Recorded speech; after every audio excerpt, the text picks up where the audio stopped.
ಅಂಕೋಲಾದಲ್ಲಿ ಮೇ 12ರಂದು ಸ್ವಾತಂತ್ರ್ಯ ಸಂಗ್ರಾಮ ಭವನದಲ್ಲಿ ಹಮ್ಮಿಕೊಂಡಿರುವ 12ನೇ ವರ್ಷದ ಯುವ ಪ್ರತಿಭಾ ಪುರಸ್ಕಾರ ಕಾರ್ಯಕ್ರಮದ ಆಮಂತ್ರಣ ಪತ್ರಿಕೆ ಬಿಡುಗಡೆ ಮಾಡಲಾಯಿತು. ಫೌಂಡೇಶನ್ ಅಧ್ಯಕ್ಷ ದೇವಾನಂದ್ ಬಿ ಗಾಂವ್ಕರ್ ಕಾರ್ಯಕ್ರಮದ ಆಮಂತ್ರಣ ಪತ್ರಿಕೆ ಬಿಡುಗಡೆಗೊಳಿಸಿ ಮಾತನಾಡಿ 2012ರಲ್ಲಿ ಸ್ಥಾಪನೆಯಾದ ಗಾಂವ್ಕರ್ ಮೆಮೋರಿಯಲ್ ಫೌಂಡೇಶನ್ ದಿವಂಗತ ಬೊಮ್ಮಯ್ಯ ಗಾಂವ್ಕರರು ಸಮಾಜಕ್ಕೆ ನೀಡಿದ ಕೊಡುಗೆಗಳನ್ನು ಒಂದೆಡೆ ದಾಖಲು ಮಾಡಿ ಬಹುಮುಖಿ ಪುಸ್ತಕವನ್ನು ಪ್ರಕಟಿಸಿದೆ. ಕಳೆದ 11 ವರ್ಷಗಳಿಂದ ಸಮಾಜದ ವಿವಿಧ ಕ್ಷೇತ್ರಗಳಲ್ಲಿ ಗಣನೀಯ ಸಾಧನೆ ಮಾಡಿದ ಉತ್ತರ ಕನ್ನಡ ಜಿಲ್ಲೆಯ 102 ಪ್ರತಿಭೆಗಳನ್ನು ಯುವ ಪ್ರತಿಭಾ ಪುರಸ್ಕಾರ ನೀಡಲಾಗಿದೆ. ಇದರಿಂದಾಗಿ ಯುವ ಜನಾಂಗಕ್ಕೆ ಉತ್ತೇಜನ ನೀಡುವಂತಾಗಿದೆ ಎಂದು ಹೇಳಿದರು.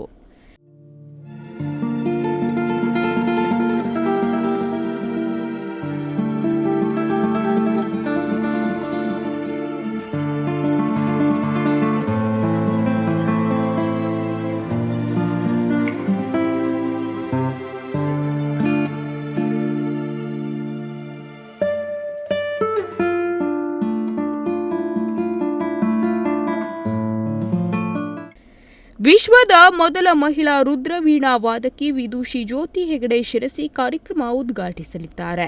ಅಧ್ಯಕ್ಷತೆಯನ್ನು ಹಿರಿಯ ಪತ್ರಕರ್ತ ಗಂಗಾಧರ್ ಹಿರೇಗುತ್ತಿ ವಹಿಸಲಿದ್ದಾರೆ. ಮುಖ್ಯ ಅತಿಥಿಗಳಾಗಿ ಕಿತ್ತೂರು ರಾಣಿ ಚೆನ್ನಮ್ಮನ ವಂಶಸ್ಥರಾದ ಸೋಮಶೇಖರ್ ವಿಶ್ವನಾಥ್ ದೇಸಾಯಿ, ಬೆಂಗಳೂರಿನ assistant inspector general of police doctor Sumana D Pennekar ಯುವ ಜನಾಂಗ ಭವಿಷ್ಯದ ಭಾರತ ಉಪನ್ಯಾಸ ನೀಡಲಿದ್ದಾರೆ.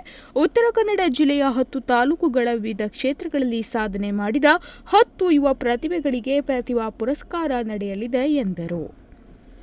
ಈ ವೇಳೆ Akshay R Gaonkar, Bharath Raj D Gaonkar, Prajna N Nayak Bengaluru, Vinaya R Nayak, Vanitha D Gaonkar, Gopal R Nayak, Mukund M Nayak, Sachin Gunga, Ganapathi Gaonkar, MM Mahantesh Revadi, doctor Karunakar, Gourish Nayak, Jayaprakash Patil, Sachin Gunga, Murthy Gaonkar, Sathu N Nayak ಸೇರಿದಂತೆ ಇತರರು ಉಪಸ್ಥಿತರಿದ್ದರು. Nudisiri news desk Honnavar.